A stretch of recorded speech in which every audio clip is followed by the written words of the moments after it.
The number one question I get is, how did I feel the day I sold my company? And how did it all go down? Selling your company is a process that takes months. My sale took 4 months, which is considered super fast. While getting to closing day is very important, it's the little milestones along the way that are the most memorable.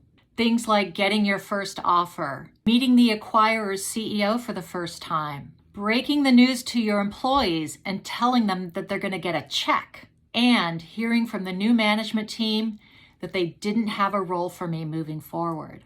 For 4 months, there were ups, downs, drama, and yes, even tears. And all of it escalates the closer you get to the finish line, because everyone involved knows the deal could fall apart at any minute for any reason. And with every new day that it doesn't close, the chances increase that something could derail everything.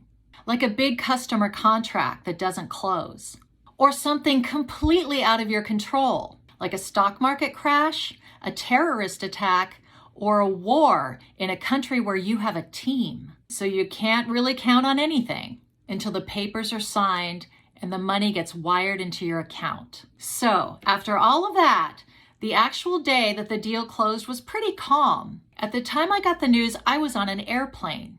My partner Lee texted me a screenshot to confirm that everything was done. A few minutes later, my husband sent me a screenshot with our new bank balance. Over $10 million had just been wired into our account. He followed up with screenshots of our credit card and loan balances, and all had been paid off the minute we had the money. Because the truth is, we had been living on the financial edge for years, as my family and my company competed for my limited resources. On the day we closed, I owed $200,000 to credit card companies and family members. And that's on top of a big mortgage. So finally being financially whole was a huge relief. There I was in the plane and I felt like screaming and jumping up and down. But I couldn't because I was in a plane full of strangers. When I got home from the airport, I took a long bath. I came downstairs in a fluffy white robe with wet hair and said hello to my sister-in-law who was visiting. Well, she said, shouldn't we have some champagne or something?